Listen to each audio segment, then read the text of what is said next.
going to say with computers now. We'll be at the same time as well, aren't we? I've got my old iPad still, doesn't make noise. Is that still working? I don't know you've done that, Steve. Of course, my computer now, Hang on. it's silent.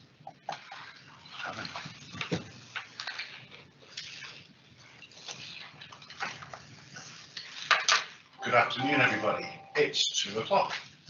It's good to be back in this room, going back to the old days. Not quite the same, but it seems like I'm head teacher of the class. The naughty boys in the front here tonight. But, right, so are we live yet?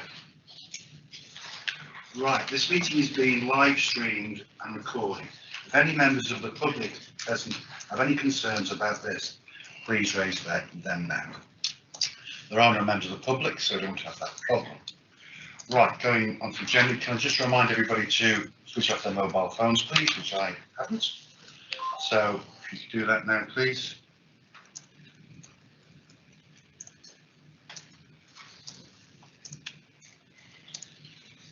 There you go. Right, we'll introduce ourselves now. I'm Paul Wynne, Chair of the Northern Planning Committee.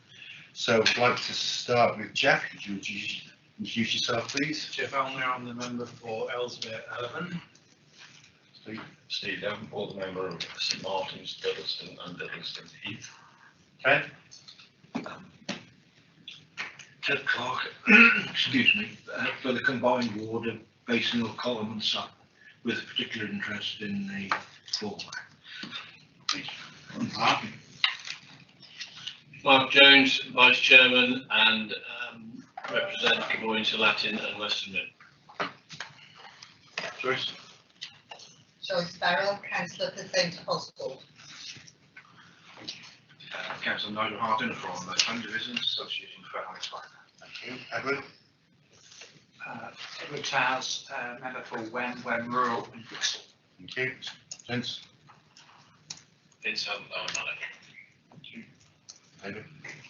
Councillor David Vassmer, I'm representing Antidale and Shrewsbury. Thank you. Mike? Mike Isherwood, Oswald Street West.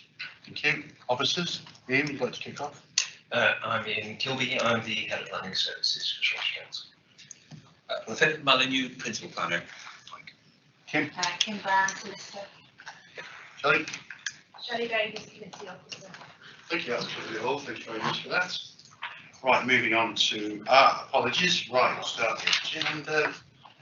Moving on to apologies for absence, we have 2 apologies. Alex Wagner, substituted by Nigel Hardin, and Gary Paget, substituted by Steve Davenport. Okay, moving on to the minutes. To confirm the minutes of the meeting, of the Northern Planning Committee held on the 7th of July 2021, attached mark 2. Ted? Thank you. There's no mention, I seem to recall, there was a short debate about the absence of paper copies of the agendas and the appropriate supporting papers. Right. It doesn't seem to show in there. Oh, I see. It's the debate. Is that off? Was that what you were looking at? Philip, do you remember? Shelley, did you do that meeting, Shelley? Joyce? Chair, it was the end of the meeting when the meeting was finished. We had a discussion, Ted, after the meeting had finished, so that's the reason why now. As long as it can be remembered. Yeah, we haven't had any feedback of that yet. But thank you, Ted, for that. Okay, any more questions on the minutes? Do I have a proposer? Thank you, Joyce. Seconder? Thank you, Mark. Okay. Any public questions? No, there aren't any public questions. So we'll go straight on to item 5, Schoolhouse, Overton Road, Ifton Heath, and Ian is doing that one. Thank you. Thank you, Chair. Could I have the first slide, please? This is an application for 35 dwellings on land at the former Ifton School in St Martin's, and it was brought for members' consideration back in March the 9th. Slides aren't currently showing. I just lost the presentation.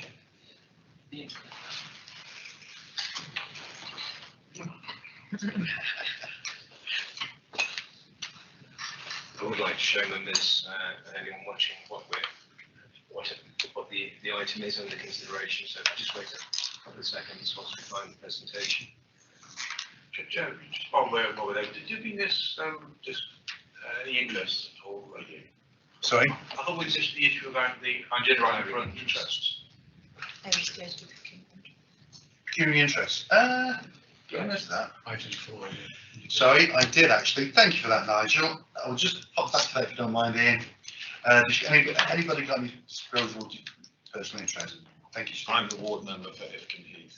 Right. This planning application. Would you be speaking on it and moving to that in the room? Yes. Okay, thank you. Is anybody else? No? Okay, thank you for that, Nigel. Yeah, sorry about that, Ian. Thank you, Chair. Just mindful that we don't have the slides to show members currently. Philip, do you have access to the slides? Yes. They're there. Excellent. The slides have just reappeared. Thank you very much, whoever's driving the slides. You just scroll through to item 5. Thank you.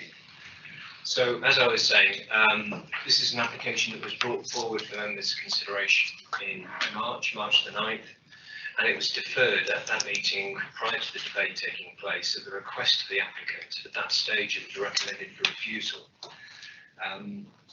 And if we just go to the next slide, please. I'll just take members through the proposal first, and then I'll sort of make the presentation. So you can see here the site concerns a former school which comprises some very late 19th century school buildings towards the front of the site, Dover Overton Road, then a series of more modern extensions, demountable buildings, hard surfacing by way of car parking and playground to the north of the site, and the western edge, or the left-hand side of your drawing there, is the former sort of like sports area, sports field and play area. The site also includes a former schoolhouse, which is to be retained as part of this proposal. The proposal provides for the demolition of all buildings, all other buildings on site, and redevelopment of the site for 35 homes. Could I have the next slide, please?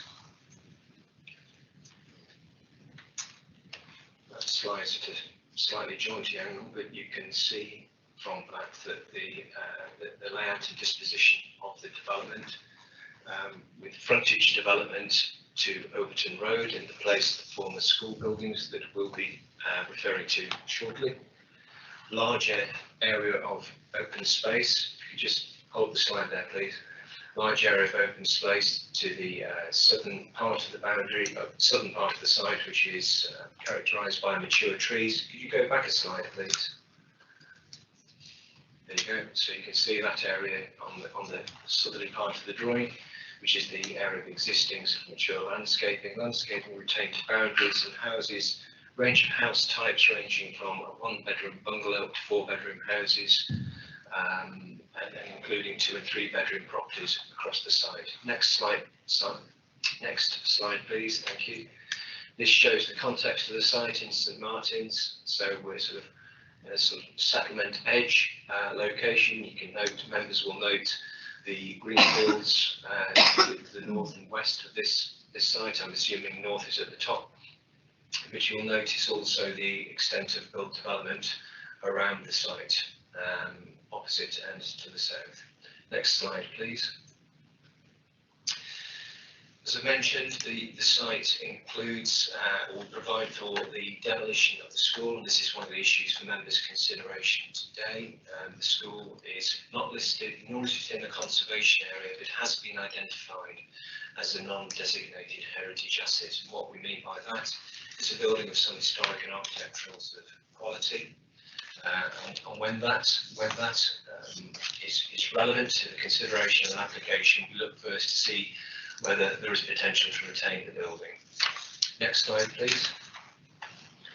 You can just sort of get the flavour of the building. Red brick under a slate tile roofs. These are this is starting to show these sort of alterations to the rear of the building. You'll know that, and you get a flavour of the character of the interior of the building, modern addition, into addition. Next slide, please. And that's the sort of condition of some of the classrooms inside. Next slide, please. And that's leading through to modern additions at the rear. There's sort of mid-late 20th century extensions, including a school hall to the rear, and a series of typical timber sort of demountable buildings that provided extra accommodation beyond that. Next slide, please. We're just showing, that's just the rear of the buildings with the demountables on the left, screened by that vegetation. Next slide, please. This is an image showing the area of the former sort of recreation sort of area to the west of the school, depicting also the character and maturity of the existing sort of boundary to the west, where the site abuts the open fields. Next slide, please. This is a CGI sort of image depicting the site in its context. The view there, sort of bird's eye view, is from Overton Road. You'll notice the building to the left-hand, mid-left of the image on the road frontage, the former schoolhouse. So that's the building that is being retained. All other buildings, as I said earlier, to be demolished.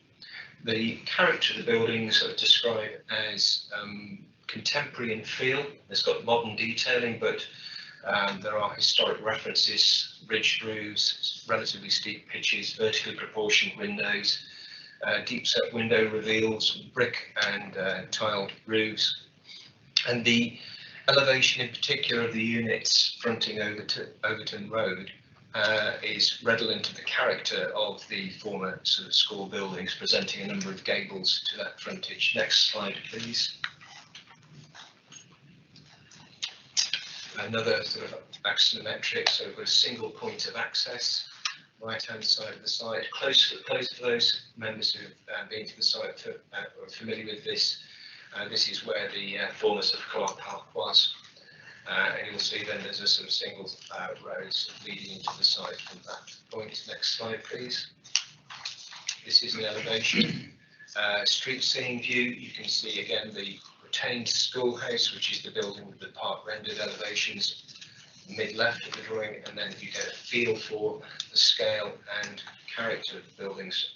I draw members' attention in particular to the frontage of the building, which has a landscaped frontage. And one of the reasons in your report, which I'll come to later, that officers were concerned about this application previously was around the issue of noise mitigation.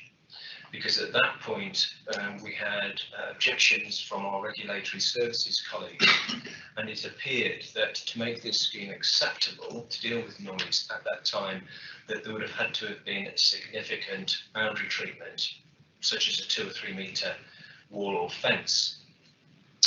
For a number of reasons, design changes, revisiting the layouts, the disposition of rooms, the treatment of ventilation, that objection has been addressed and there is no longer a requirement for that boundary treatment. So we have a road frontage now that is perhaps more typical, with sort of a landscaped frontage to the road with the properties behind.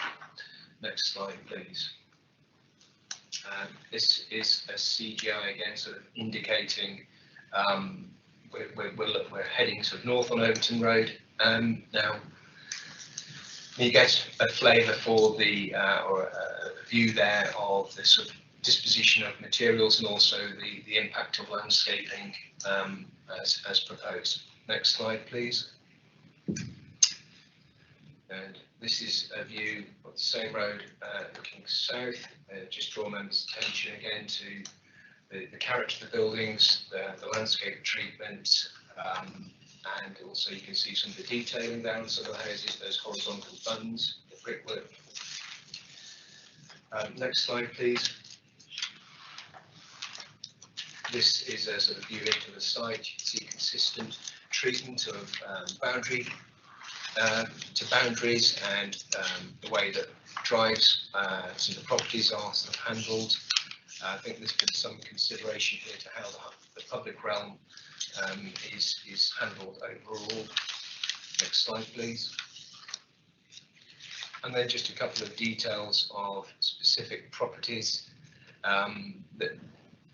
There is a gesture to the fact that the school will be acknowledged. Retention of the school date plaque is incorporated in one of the properties fronting Overton Road, so that will be there, served there as a reminder of this of the site's former use. Next slide, please. And this is just another image depicting some of the properties sort of in more detail. Next slide, please. And next slide, please. And that is one of the bungalows. There is a single bedroom bungalow as well, I gather, as part of the site. There's a mix of house types, single and 2-story. Next slide, please. And that's the 4-bedroom unit. Next slide, please. Thank you. So hopefully that's given members an indication of the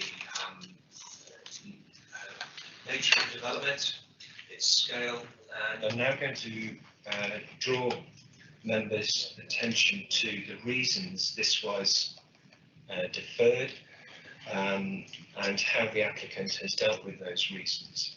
If you refer in your reports to page 6, you'll see that the reasons are set out. These are the reasons for refusal, and they form the principal points for members of consideration with this application. The first one was the fact that the first reason was the fact that this site is situated outside the development boundary for St Martin's. So in other words, it's contrary to the current development plan.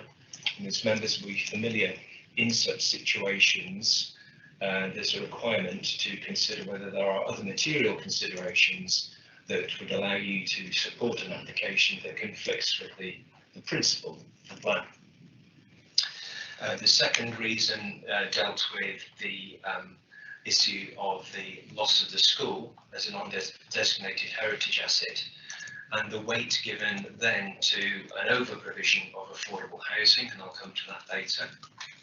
And reasons 3 and 4 deal with the issue of noise. And I'll deal with those sort of fairly quickly, simply to say that in the officer report at paragraph 8.12, the noise issues are dealt with. That's page 19 of your report. And you'll see that those have been addressed. I would say that the substantive points are dealing with this application at this stage in the plan making process and the loss of the school is an issue. So coming to those points in turn. In terms of the stage of the plan making process that we members are now dealing with this application, has been a change since the time this was last presented to committee in March. And the key change, I suppose, is being the decision on the 15th of July by Shropshire Council to submit the local plan, the revised local plan, for consideration for an examination in public to the Planning Inspectorate. And in doing so, Shropshire Council has said that the emerging local plan is the plan that it wants to implement. And this is a site in the emerging local plan identified for housing.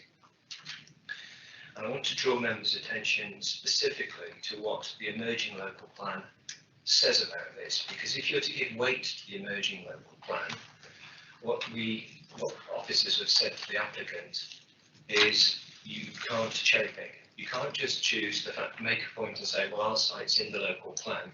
You have to consider a number of issues, and the NPPF supports this point at paragraph 48, where it sort of gives an indication of the issues that need to be addressed, having regard to the state of preparation of the local plan, and that's at paragraph 8.1.2 of your report. And in essence, what you've got to look at is the stage of preparation. So we've got a point where Shropshire Council has said this is the plan we want to submit, and look at the level of compliance with the policies in the emerging local plan, and also look at the level of unresolved objections. Now, there will be some objections to the plan in principle. That is inevitable, but in respect to this specific site, there are no unresolved objections to the plan. That's something that we couldn't say when this was presented to members previously. That is set out at page 10 of your report, and you'll notice the Planning Policy Officer's comments on that point. There are no outstanding objections to this site. We then looked at what the emerging local plan. We asked the applicant, officers asked the applicant to look at what the policies, the emerging local plan policies, say about this site, and this is also set out in your report under paragraph 8.1.7, and it says there what the development of this site should achieve. It talks about an appropriate state road onto Overton Road. It talks about the exploring opportunities for the retention and conversion of the school. It talks about the provision of sustainable drainage. It talks about dealing with matters of flood risk. And I've set out in the report how this scheme deals with the requirements of the emerging local plan at paragraph 8.2.1. So specifically, the guideline is for 35 dwellings and 35 are proposed. It talks about it should provide an estate road junction onto Overton Road, and this scheme has no objections from our highways officers. In addition to the fact that there are no objections, the applicant is providing some speed attenuation measures, or offering to provide as a benefit to the scheme an extension to the speed limit into extension of the reduced speed limit, into St Martins as part of this proposal to reduce traffic speeds entering the village. There's a requirement to look at the retention and conversion of the historic school building. Now, there's been a considerable amount of discussion on this point, and I'll return to it later because it does get into, it raises questions of viability. Then there is a requirement about, for the provision of open space. A contribution is made in the recommendation, £30,000 towards the provision of open space. And you'll note the proposal does include more open space than the adopted emerging plan requirements in this respect. I won't go through all of the points because they're before you in the report, but you can see at paragraph 8.2,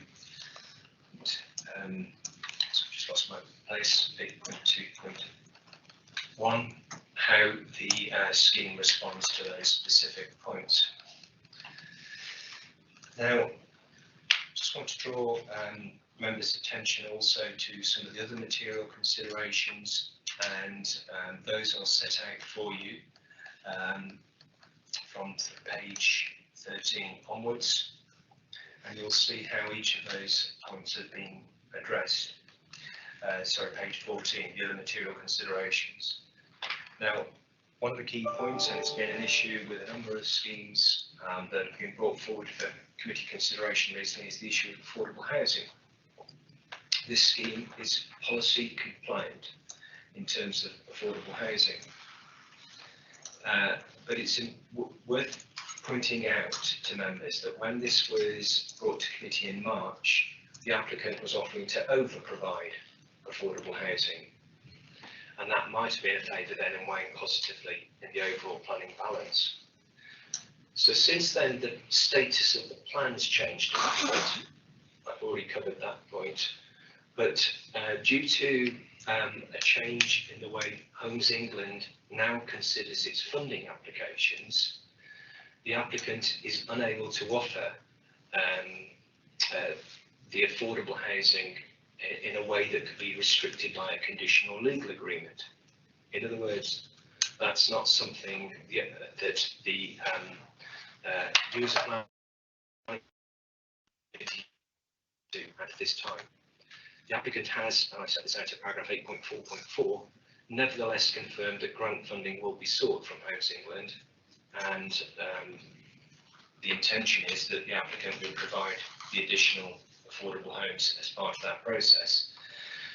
For members' consideration, the point there is that Homes England will not provide funding towards something that is required by a condition or a legal agreement. It provides additionality.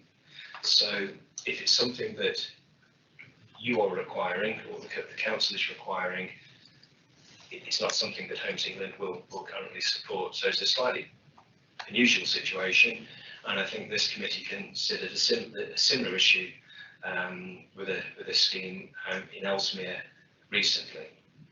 In terms of open space, you can see at 8.5.1 that the proposal is policy compliant, provides marginally more open space than the adopted and emerging plan, 30 square metres per bedroom. In addition to that, there's the £30,000 contribution towards the provision of sports and recreation. I've mentioned the point about traffic calming that's set out at 8.6 of your report. And also another consideration for you is the fact that this is a site of previously developed land. It's not a greenfield site. I should have said earlier, and forgive me, that there are a number of late representations that members need to be mindful of. Those are in the schedule of late letters that you will have had, and there are 3 points that are included in that. One is specifically around a condition, the wording of a condition, and minor changes to the recommendation. And the final point in the schedule of late letters considers the point of equalities. This is like a standard requirement in our officer reports where the matter of equalities is dealt with, and you can see in the schedule of late letters that is particularised to this scheme. So it's just bringing members' attention to that. Finally, there was a late representation submitted in relation to the development viability, and this is relevant in respect to the question of retaining the school, because there's been quite a lot of discussion about whether that's a possibility. It's certainly an objective in the emerging local plan. The conservation officer is concerned about the loss of the school, and I think for members to the document that was circulated before lunch from the applicant sets out a couple of key points. It's an executive summary from a financial viability assessment excuse me, that was undertaken. And what that illustrates is that if you apply a normal developer's profit, which can be anywhere between 15 and 20%, that's what the NPPF says. And they've just struck a line in the middle and said if you apply a profit of 17.5%, that retaining the school would result in a negative residual land value. In discussing this with the applicant, I think the point to make is it may be possible to come up with a scheme that retained the school, but it wouldn't be viable for the developer to do it, and so the developer wouldn't do it. So you end up in that. What this developer is saying is the scheme wouldn't proceed. So with that, Chair, I would just conclude the presentation and happy to take any questions. Thank you. Thank you, Ian. It's Nigel indicated, so. Thank you. Yeah, it's a query in relation to the affordable housing aspect that you mentioned. You mentioned the fact that the Homes England doesn't provide funding for homes which are restricted by Section 106, for example. So I just wanted to be clear that the homes up to the policy level would be restricted by Section 106, but the additional homes, is what you're talking about, would not be therefore restricted in that way, because they would be reliant on Homes England funding, which isn't achievable if you were going to restrict it. Have I got that right? You've got that absolutely right. So the recommendation is for a policy compliance subject to a legal agreement, which the applicant is offering, and what the applicant is saying. It's one of those difficult situations. It's not something you can give any weight to, but the applicant is going to make an application anyway for Home England support. So it is policy compliance and be secured via a legal agreement. Thank you. Thank you. And one other query was the last one made in terms of the viability aspect in relation to the school building. That seems to be a fairly key point reading the report. And paragraph 832 does talk about the potential level of profit being between 50 to 20% normally, but in this case it might be around 8.46% profitability. So I'm just confused slightly in terms of what is and what isn't viable. It would, on the face of it, seem to me that an 8.4% profit would still be viable, and therefore the application would then not potentially the EPS 3 test matrix to test 2. So I'm just a bit. But then again, you're saying that the applicant wouldn't proceed because an 8.4% profit is not met. The thing I'm saying is the developer just wouldn't take that level of risk. It's just not worth them doing it. And if you look, if any of you have commissioned any building work recently, and so I'm not saying this in any way to be provocative, but building costs are volatile. Materials material costs are going up.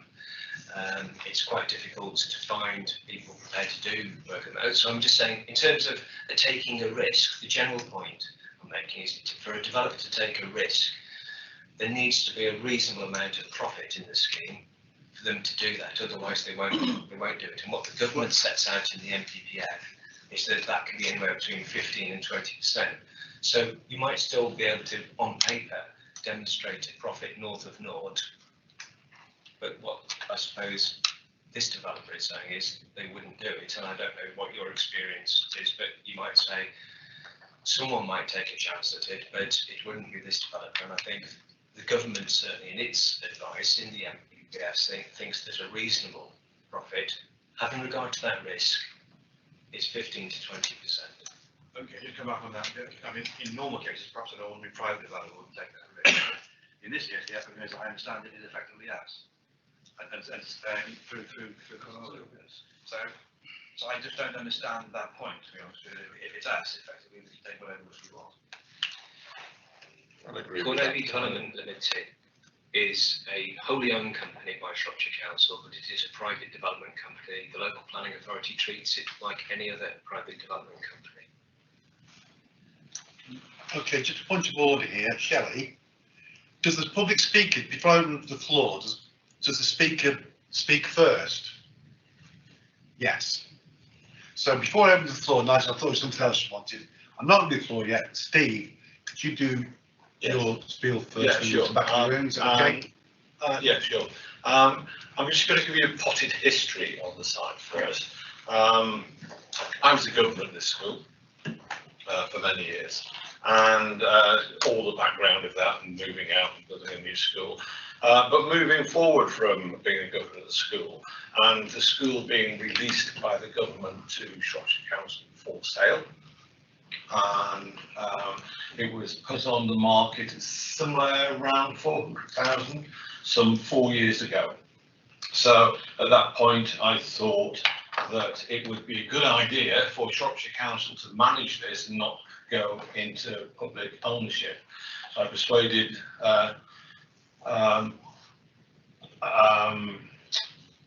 those who in the States that it would be a good idea to develop this to this site, and I won through, and it was taken off sale. So we could manage the site with our estates team and St Martin's Parish Council and myself. So at that time, some 4 years ago, plans were drawn up for various iterations. It boiled down to 27 units, 5 affordable, 5 bedroom, the rest affordable and disabled units, retaining the old school. At that time, we wanted to turn the old school into employment opportunities, offices, etc. And then it was pointed out it would be difficult to manage. So then it was agreed that we turn the old school into housing. Again, the plans were drawn up, it was costed out, but it was 27 units, plus I think it was 3 or 4 in the old schoolhouse. So that's where we were.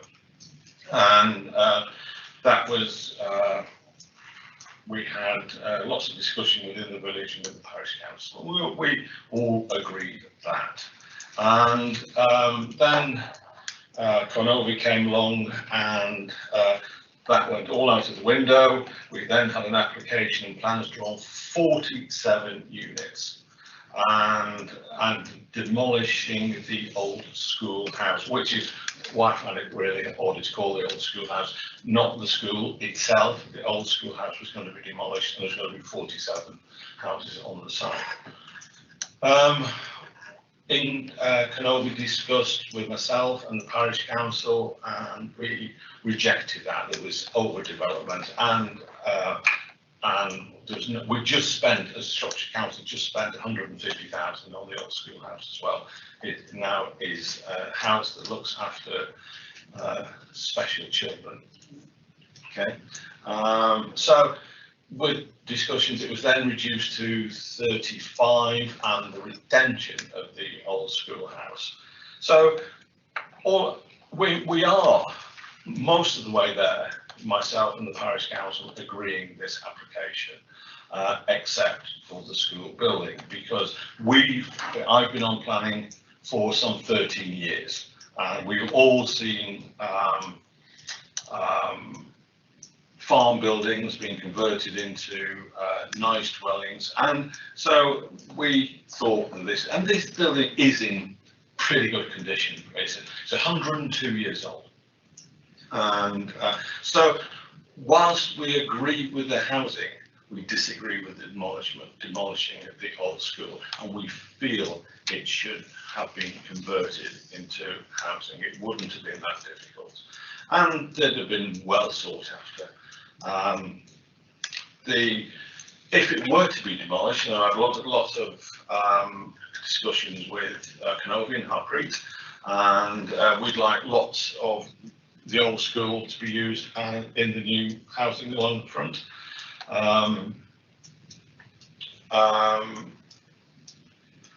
No, I did listen, read the papers when it was going to come to the last planning application. That noise, I can tell you, that was ridiculous. There was no noise on that site from anything at the back. None of the houses along Overton Road ever complained of noise, so I'm not sure where that came from. Traffic on the Overton Road, yes, it's going to increase, but it's not. I've sat there with our traffic officers a few times, and it's not the traffic's the problem that's going to be coming out of this site. Yes, it's going to be, there are going to be more, but there's a bend further on from the school, only a few hundred yards, and it's quite a curve on that bend, so it is blind. But the problem is opposite the school, there's a place called School Lane, where you have to pull out half a bonnet length, no matter what you're driving, to see to the right of Overton Road. It is very dangerous, and that's where, not from this new estate, but that's where the traffic issues are. I can't, obviously, the highways have approved it, so there's not much more I can say about that. And the other one is affordable housing. Again, it was agreed that 25%, I think nearly 25% was going to be affordable, so I'm sorry to be losing that. Also, there have been quite a few builders that have been interested in the site that would retain the old school and find it profitable. Thank you. Steve, I was just going to say, you had your 5 minutes. Most of the time, sir. Could you move to that room? No. Thank you for that. Right, now we've got that out of the way. We'll open up the floor. I've got a list of people down. David to start. Thank you, David. Thank you, Chair. I think the issue here for me is the retention of a non-designated non-heritage asset. It seems to me the arguments of the local plan, I accept. It is a site which needs to be developed, so I don't think that is particularly relevant. I think the key issue is whether we agree that this demolition of school buildings is acceptable and given the current policies of the council, and I don't think that it is acceptable. And I think the Conservation Officer puts it quite well in 5.3. Its recommendation says that we still have concerns regarding the lack of justification provided, which clearly evidences that demolition is the only option for identified buildings. I heard what the local member said, Councillor Davenport, and I agree very much with what he said. And if you look at 8.3.2, which I think is the crux of this application, it says the applicant, which of course is Shropshire Council, has considered further potential for conversion of the school and considers that this would be likely to require a number of design changes that could negatively impact the setting and character of the building. Now, I think that I don't think that the Shropshire Council has actually investigated this properly. It seems to be brushed away the possibility of developing the school. I'm sure a lot of people would like to live in a building like that should it be properly developed. It also goes on about the negative impact of acoustic fencing should the gardens be positioned to Overton Road. Well, if they weren't positioned to Overton Road, perhaps that wouldn't be needed. And also the financial viability issue. Well, surely as a planning committee, our job is to assess a planning application. It's not our job to assess whether a developer is going to make a profit on a particular application. It's our job to assess whether it is, a right and proper as regards the policies of this council. And I don't think that this application is. Now, whether the developer goes ahead with that, with this development, is not the issue which is at stake here. The issue is whether we think that that the demolition of the school is one which fits in with the policies of this council, and indeed whether it's an issue which locally I think a lot of people would want that asset to be retained. And I personally would actually propose that we would actually reject this planning application. Thank you, David. Ian, you respond to that? Just to say, I think a couple of members have sort of highlighted their principal concerns being the loss of the heritage asset, and that is clearly an issue for members' consideration today. I just wanted to say, whilst planning applications can turn on key points or key issues, just to remind members to consider the development as a whole and all of the benefits and disbenefits that the redevelopment would provide. Thank you, Chair. Thank you, David. Mike. Thank you, Chair. Yeah, I mean, rightly or wrongly, the public do sort of see Cornovy as Shropshire Council. Now, I know it's a separate private company, but if Cornovy, being owned by Shropshire Council, isn't prepared to retain and redevelop buildings that are that the community is very sentimentally attached to, then who is? I think that company should be responsive to local opinion. I agree with everything that Councillor Basma has said, and I just need it explaining to me, because this financial viability executive summary, which, although it's dated the 30th of June, we only got today, it details a developer return of the two options that only differ by less than £100,000. Now, on the one hand, you've got a developer return on the 35 houses and the demolition of the school building of £1.34 million, and on retaining the school building, £1.267 million.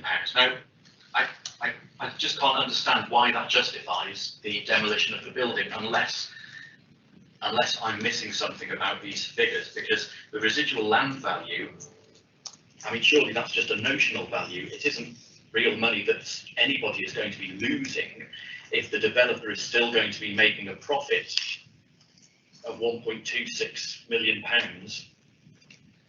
and they can retain the school buildings while they do that. Like I say, Cornovy is owned by Shropshire Council, and surely they should be responding to local opinion on matters like this, and not just acting like any other developer might in terms of just sheer maximisation of profit. So I just like that point explaining, because I don't understand these figures, how £1.2 million is only 8% profit, but £1.3 million is 15 to 20% profit, because it doesn't seem to make sense to me. Thank you. Thanks, Mike. Would you like to respond to that, Ian? Just to say thank you for the question. That we can spend a lot of time sort of reviewing, assessing sort of viability. I think the key issue is, well, a couple of points. One, as a local planning authority, although Cornovy is Shropshire Council's wholly owned company, we treat them independently, and I think members are in the questions they are raising as such. I think what they were saying, what Cornovy was saying, is it wasn't viable for them to continue, even though they can demonstrate it generates a value north of naught. Of course, it depends on what price you pay for the land and all the development costs and the uncertainty in that. It's a point that the officers have pressed Cornovy on fairly hard in terms of the retention of the school, and that second appraisal. The second option, the retention that Councillor Davenport mentioned, if the school is retained, there is less development on the site generally. The school provides for 3, but because of the position of the school, it would affect the layout in other ways, so you get less development value out overall. I think for members, as this appears to be the emerging issue, or the key issue, it's a balance between, as I said in response to Councillor Vasma's question, of what the scheme does overall against a scheme. Are members prepared to accept the scheme and the benefits it provides overall, or if the school, the retention of the school is a key point for members, then they need to sort of articulate that and take a decision accordingly. Thank you. Thank you, Ian. Just, I've got a list of 4 more speakers, so don't think you're overturned. They're all down here. Joyce. Thank you very much. I didn't actually sit on the committee in March, but I did read that report, and I've read what's written now. The first report, I absolutely agree with the decision that the committee made at that time. Reading the report that we have now, it seems to me it's pretty much the same report, except the edges of everything have been softened. I think there are a lot of things to take into consideration, and actually I think the balance on this one today is you could put a feather between which way you go, to be honest. I've got a few questions and a few comments, if I may. Mike Ishwood said the community is attached to the building, so I'd like to ask how many members of the public have objected to this application. I would like to ask as well, is the playing field used at all? Has it been used since the school's been shut? The noise mitigation, I think I'm picking up on something Steve Davenport said, because when I was reading the report, it sounded like there was a business or a factory at the back of the site. On that picture, I couldn't see anything. So I just wondered why that was in the report. I do go along that road occasionally, and I have to say it's quite a quiet road, really. Do we know if there is actually any ground contamination or stability issues, or will we not know that until work actually starts on that site, should it start? These are my comments on the actual application. I think economically for local businesses like Stan's, Fish and Chip Shop, the pubs, this would be a great boost. I take on board that it's part brownfield site. I notice also there are no objections in the draft local plan to this particular site being used. I actually think it tidies up the street things. I'm trying to imagine some of these houses behind the school building and it would look totally out of place. And I think there I shall rest my comments. Thank you. Thank you, Joyce. Do you would like to respond to that now? Or leave it a bit? If you can just, yes, if you wouldn't mind. Sorry, I just threw it No, away. well, What I'll do, I'll go to somebody else. no, it's just to say in relation to numbers of objections, those will be set out in the, what you've got is a report that was presented to members on the 9th of March, but wasn't considered because it was deferred before the debate, so you didn't miss anything. So the objections will stand, or the supporters will stand, so they're all on file for you. Ground contamination should be dealt with in the report, either the substantive report or the update, and will be conditioned accordingly.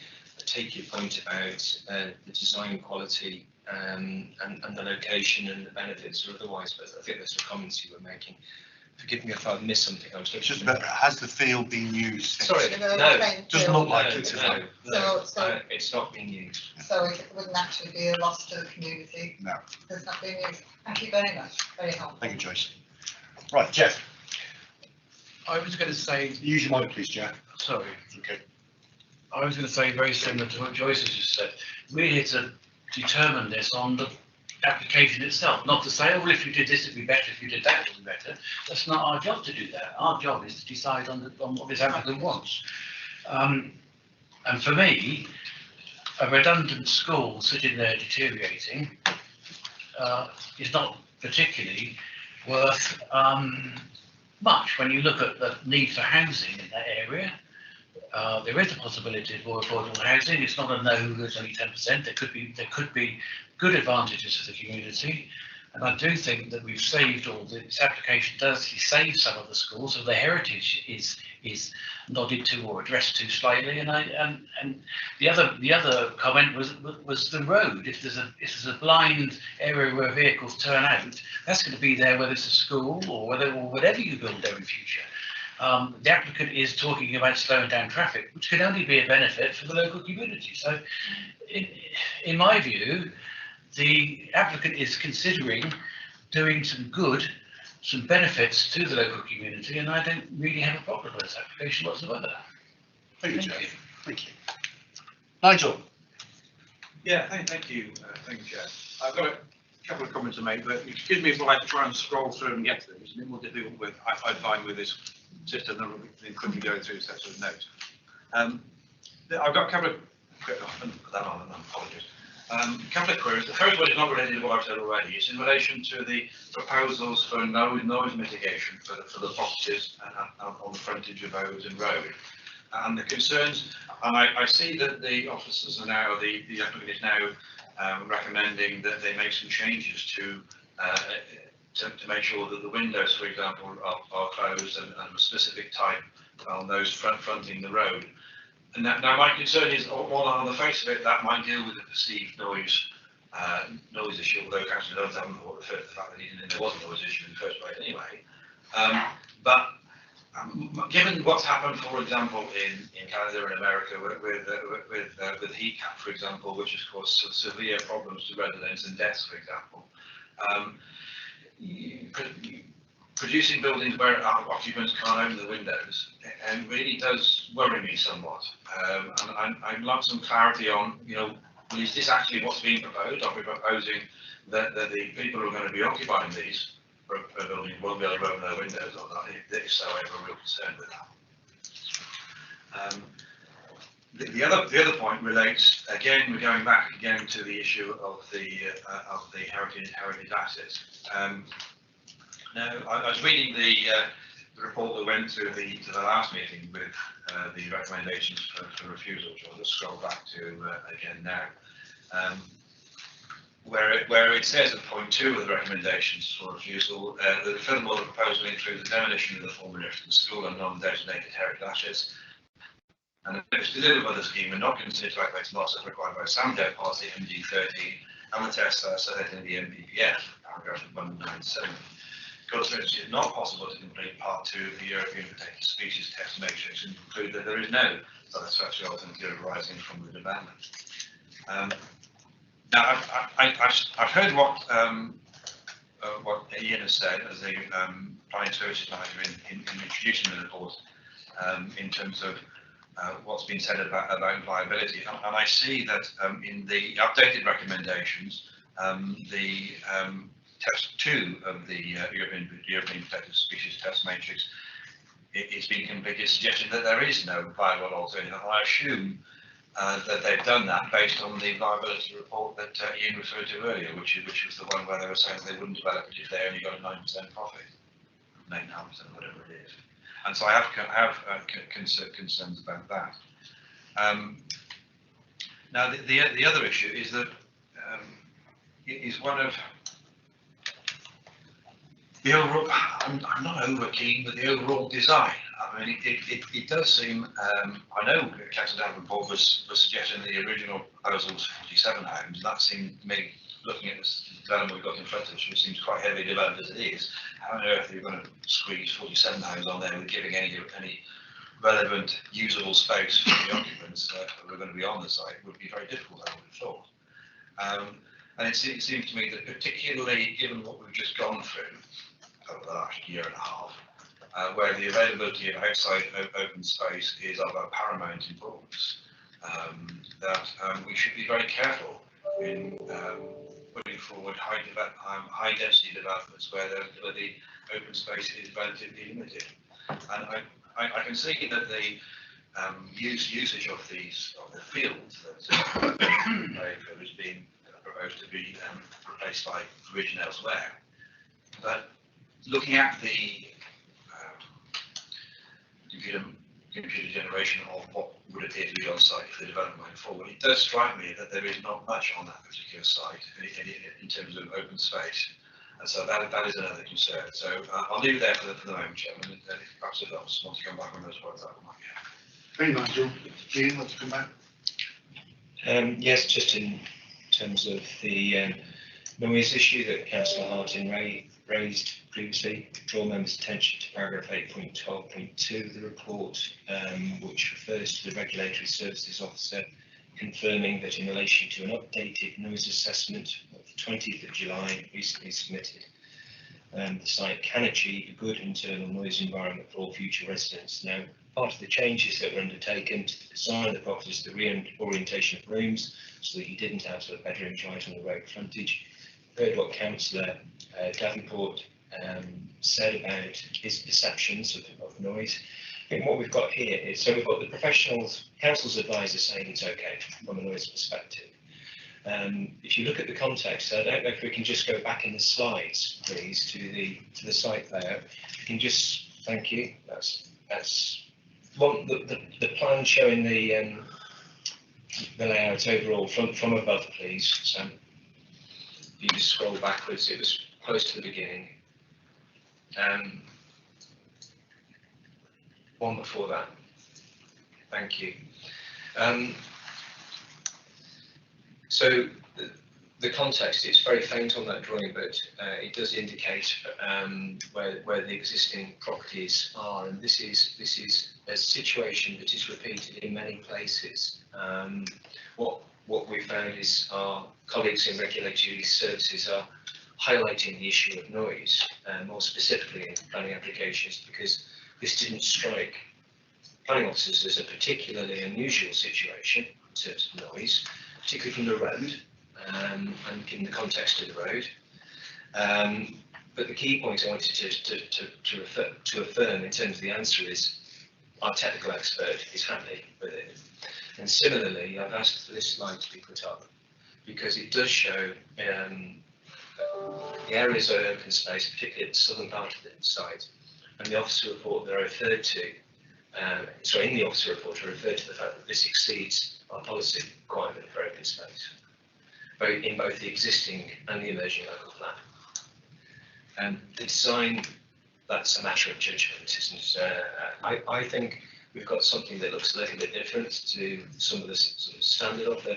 We may not like it, but there are a number of elements to the design. Members can draw their own conclusions. Thank you. Thank you. Could I Just one. ask you to come back on one point which you didn't cover? The windows opening. Sorry? The windows opening on the front? Yes. I've got that down. Oh, yeah. I was just going to ask you.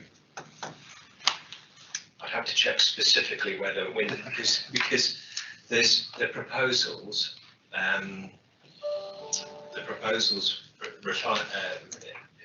include, I'm just checking what the report is saying, elements where there's an alternative ventilation strategy. So some rooms would have mechanical ventilation at that point. Windows would open, but where it's been sensitive, the layouts have been amended to provide open, so bedrooms in the rear, so you've got opening windows on bedrooms. But specifically, I would have to check to see which specific. There were some design changes to the properties overall to reduce the openable areas of windows facing the road. But I think it's a judgment. Yeah. I think my point, Chairman, was just that in trying to deal with an issue relating to noise, then we may be creating a further problem, an even greater problem in respect of the livability of the particular properties concerned. I mean, in trying to address a noise issue. That's what I was trying to get at. If you, sorry, Chair. Yeah. If you're looking at very high standards of environmental performance, passive households, often these are hermetically sealed buildings that have mechanical ventilation anyway to control the environment. I do take your point. But I think this relies on compliance with building regs to manage. You don't want it to be a heat sink. I think that's what you were describing.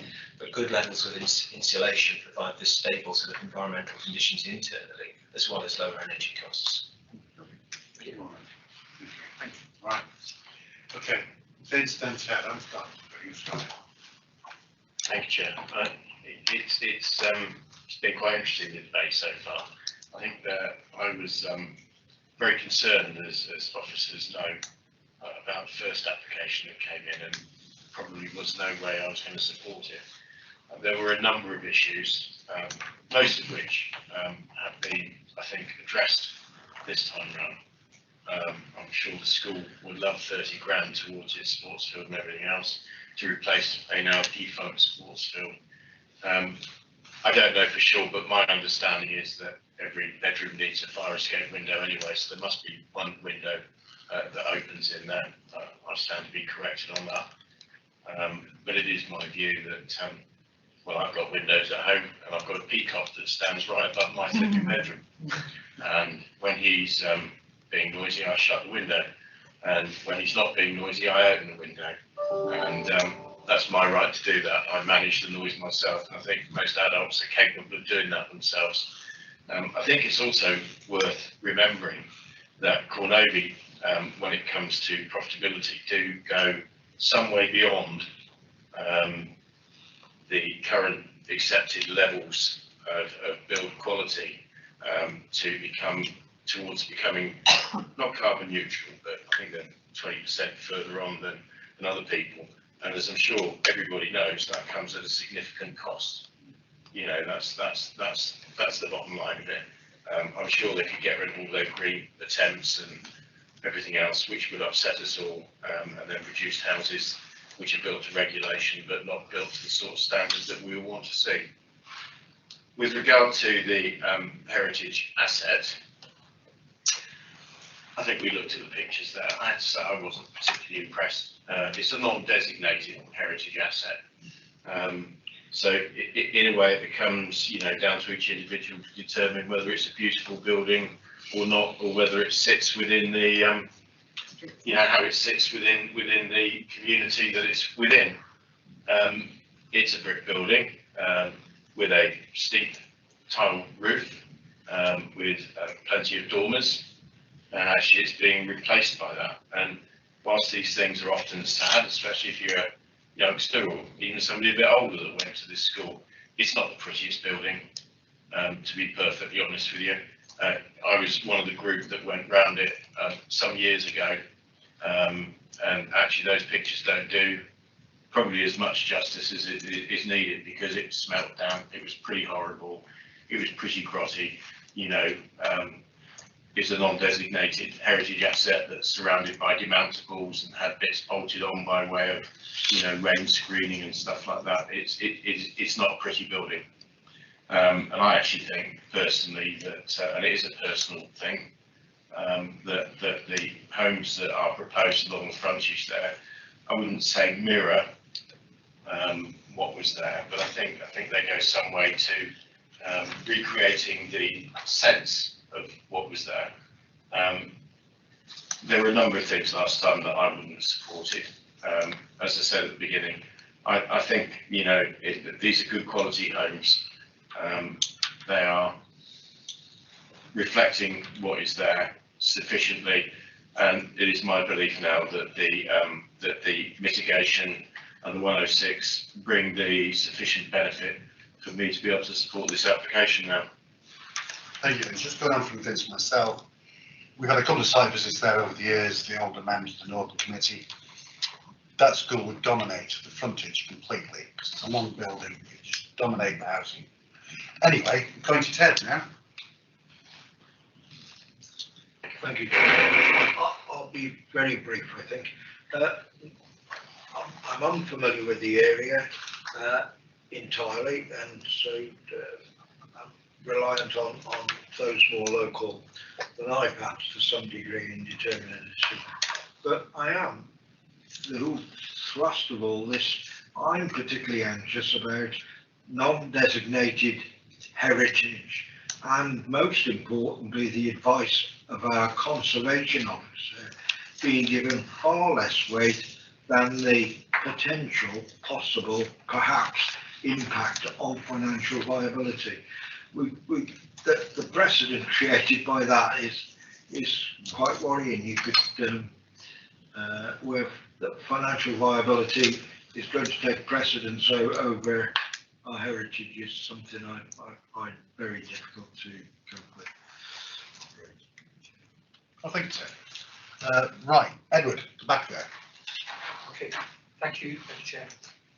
Well, I've listened to this debate. I know the place a little from driving past it over many years. And I have a lot of sympathy with this better application the second time round. But I'm mindful always, I think, of the views of the local members and what Councillor Danforth was saying and how he explained how things have come to be. And it is important, I think, to bear that in mind in whether we agree somewhere distant from where this application is taking effect. I would like to see, it seems to be, sometimes we have a revolutionary view to planning. We just get rid of the old and we just put in the new. And there's a time and a place for that. But I think I would far rather see, if possible, if the public in that part of the world are mindful of it, and it's not just mindless sentiment, that there's evolutionary approaches adopted. And so, because in farm building terms, when we were discussing those at the previous committee, they look really run down and messy, but they are developed as they are, and they look quite good, and the homes are excellent, and they're unique. They've got character, even though at the start they were pretty bad. With school, I haven't been around it. I can understand what Councillor Jones, I think it was, saying about it was smelly and damp and all that. But if the first part of this school was retained, the frontage part, and that was developed into alternative accommodation, it's more messy, it's not as easy to do, it's easy to get rid of and start again from the ground up. But if it was done, it would give some character to it. It would also be respectful to the wishes of the local community. And I think what I would like to see is, and I can't, and whether Ian can help me on it, I think Councillor Barrow mentioned it, it was if you did retain the original school front building, not just that part, the effect on the rest of the development in terms of the look and the design, I would like to know the footprint of the old school on that one plan, how far it would reach into what is now planned behind it. Because it wasn't any more than those new houses that are on the front. I think it's possibly worth retaining the school building on the front. Thank you, Ed. Just, can we have a plan up of the aerial view? Can we do that, please? At the site plan, please. The site plan, yeah. One before that. Proposed one. Image before, please. That's the one. Or that one. But as far as I can remember, from the schoolhouse, obviously looking there, from the schoolhouse on the left, go straight across to the entrance. So those 3 semis there, that would be the school footprint as far as I can remember. Am I right? Slightly Mark? slightly more. Yeah, Steve's saying yes. So that would be the footprint of the school as it is now. It's like area one. Through you, Chair. Area one. Sam, could you just go back on the images, please? That's the one. Yes, Hold could that. you? How far there? It wouldn't reach any further than the boundary of the new property in the front, would it? Well, if I may, Chair, through you, the existing school extends further back into the site. It would require a reordering of the layout, which is why the viability, executive summary viability appraisal that you received earlier, that presented the 2 scenarios, one keeping the school, one not keeping the school, provided fewer units overall. I think we've got 35 if you demolish the school, and then if you keep the school, that would go to 3, it's suggested, and 28 market and 1 affordable. So it is slightly fewer units, 32 units overall. Just 3 less, really. That's all we're talking about. Well, yeah, but it has other sort of implications for the layout. Well, the implications you spoke about with the viability of it. And then that plays into the overall viability from this development, yes. Yeah, I would just like to finish by saying, it possibly doesn't mean the whole school's got to be retained, but at least a substantial part of it, that would, it's not an all or none approach, I'm saying, it just could be considered. Yeah, thank you. Right, we have Mark. Hi, yes, I went to school in St Martin's. My family have always been St Martin's people. My grandfather worked in the mine, which is just about 500 yards across from that building. My grandfather helped build a lovely building in St Martin's, the Miners Institute, which is a lovely building. I don't class this as a lovely building. I think the sooner it's knocked down, the better. St Martin's in the last sort of 30 years has slowly got better. Although I'm from St Martin's, I went to primary school in Caboyne because St Martin's was rough. St Martin's isn't rough anymore, it's getting a lot better. We've got some lovely building sites. They're developing the farm right by the secondary school in St Martin's, and they've also built some pig stocks. They've built some nicer units up behind the Cross Keys in St Martin's as well. St Martin's is getting itself a better name to live and to work from as well. And I think keeping that building isn't much use to anybody. It looks a lovely site. It's a compliant site, and I think Canovia are our own set builders, obviously, and I think Ian and the planners have done a very thorough job of making sure that this is compliant and it goes through all the regulations. It feels a bit like Ian's last hurrah. I know it's his last planning meeting today, and he's done a cracking job on this. And I think, what else have we got on this? I think the affordable issue, which I think the school does need to be up to, as I said. And I think with Canovi's record of hopefully with the bid for Homes England, they'll put another 12 affordable units on there. I mean, I think that's nearly over 30% affordable housing there, which would be good. So I commend and I say that we accept the officer owner's recommendation. That's a proposal. Yes, please. Thank you, Mark. I'm happy Do I have a to second? Right, Joe second. Nigel? I was going to second David Rousler's refusal. He didn't propose it. Oh, well, he did. I mean, I'll propose it. He was suggesting. All right. Yes, I think I would propose refusal because I'm unlike the previous speaker. I think there are opportunities here to make a better fit to this particular site if we include the heritage assets. So I would refuse it for the reasons of MD13 and so on. Dave, you would presume you second that? Yeah, I was second that, yes, I thought I proposed anyway. Right. Any more speakers on it? No, I'm just going to pop over to Kim and ask. Oh, sorry. Is that a valid material planning matter to refuse or accept something on a heritage value? Yes. That is not listed. Yeah. Yes. It is. Good. Right. Kim, order the first proposal first. Okay. Right. I thought I was double checking. So we have 2 proposals on the table. First one was to go with the officer's recommendation. All those in favour, please show.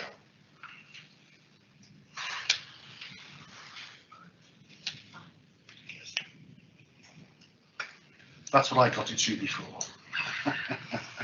Right, all those against?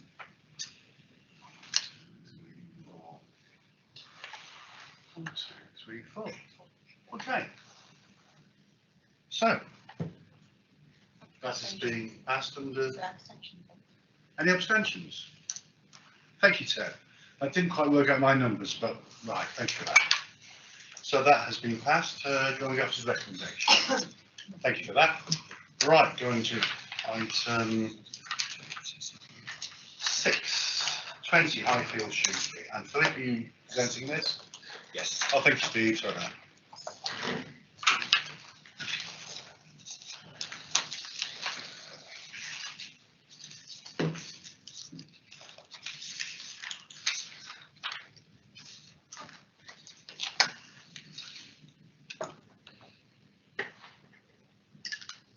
Thank you, Mr. Chairman. The application is for the erection of a single-storey side and rear extension and front porch to a semi-detached dwelling, which is two-storey, known as 20 Highfield Shrewsbury. There are no updates. This application is brought to committee owing to one of the applicants being employed within planning services. It is considered by officers to be a straightforward application. If you run through the slides, please. But the application site outlined in red, showing the outline of the dwelling. Next slide, please. Existing floor plans, a typical semi-detached 3-bedroom dwelling, just in Shrewsbury here. Next slide. The existing elevations, showing the house adjoined to its neighbour. Next slide. The proposed floor plans, you'll note the single story is onto the rear and wraps around the side to enlarge the kitchen with an office and store on the side. Next slide. The proposed elevations. You'll note the front is largely kept intact, other than the proposed new porch, with the extension to the rear and further lateral side of the side elevation. Is that last one? So therefore, in conclusion, with no objections received from members of the public or the town council, the recommendation is one of approval, subject to conditions as outlined in Appendix 1. That concludes my presentation on this application, Mr. Chair. Thank you. And on the floor, Vince. That's a short presentation over. I think it is, yes. Very welcome, Philip, thank you. I don't have an issue with this, the town council don't have an issue with this. There doesn't seem to be a long list as we often get of people complaining or having opinions contrary to those that have been expressed by officers in their reports. So I'm just going to get on and move that we go with the officers' recommendations. Thank you. Can I second it, please? Thank you, Mark. Any more comments? All those in favour of officer's recommendation? Unanimous. Thank you for that. Right, moving on to appeals and appeal decisions. Yeah. Well, there's. Yeah, doesn't look very good this month, does it?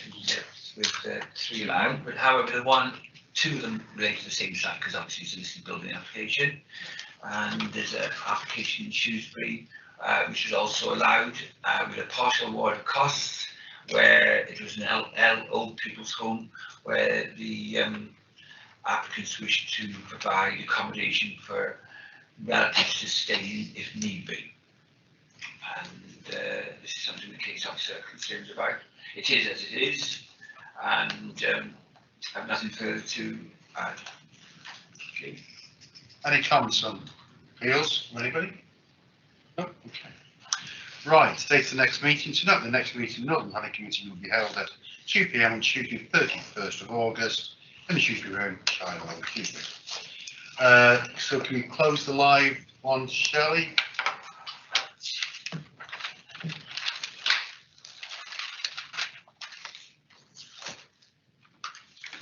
Before you all pack up. great